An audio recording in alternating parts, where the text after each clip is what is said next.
complexion that was just the same shade as hers. He broke away from her caresses and threw his hands in the air.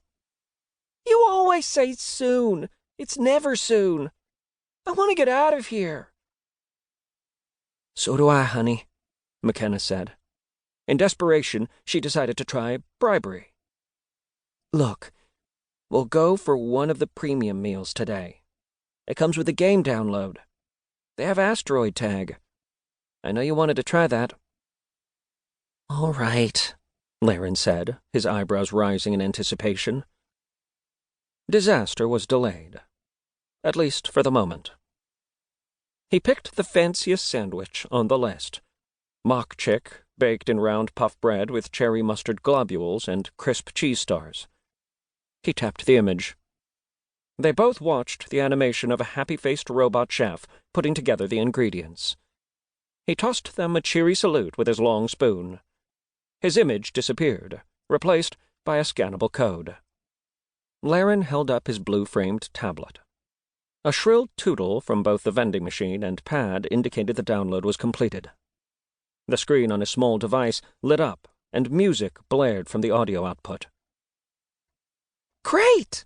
he said, jabbing at the controls with his thumbs. The hatch on the front of the vending machine slid open to reveal the sandwich, cut into half spheres on a stiff, recycled fiber plate. "No playing until you eat your lunch," McKenna ordered, reaching for the pad. But it was no use.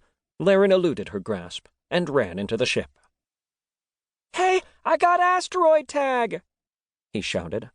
"Laren, your sandwich!" McKenna groaned. This happened at least every other time she had bought one of the kids a premium meal. She had pleaded with the station authorities to delay the games from opening for at least 20 minutes so kids would eat half of their meal. They argued that it was unfair to make adults wait. In the official release, the authorities suggested that parents ought to install controls on their children's tablets. McKenna and her husband had done that a dozen times, and each time the children had unprogrammed them. Until people started having dumber kids, it wasn't going to work. No sense in wasting food. She layered the crunchy cheese stars in on top of the mock chick and took a bite. The premium meals did taste a little better than the cheaper choices.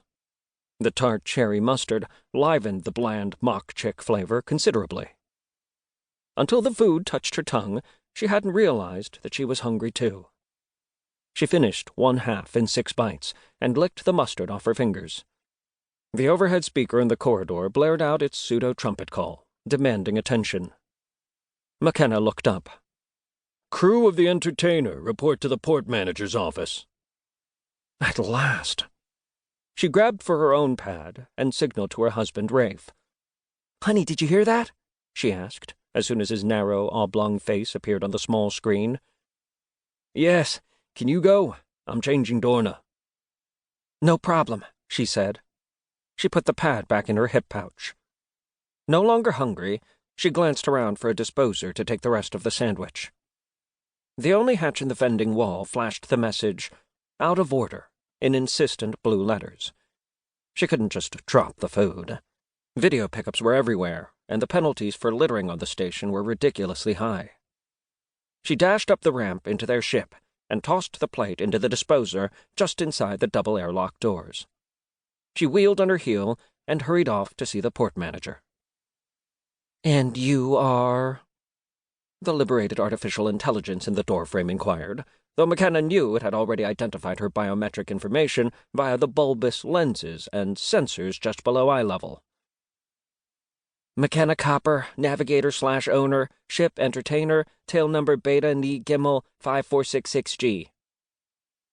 "Welcome, navigator/owner Copper. Enter. You are 9th in line to see the port manager." She groaned. Another wait. But when the door zipped open, the waiting room was empty. The receptionist, a croctoid with gleaming teeth and scales, waved her toward the door to the inner sanctum. "Good midday, McKenna," said Rotham. "Join the group. The meeting will begin when 3 more arrive." "3?" she exclaimed. "What's going on?" If the croctoid had had shoulders...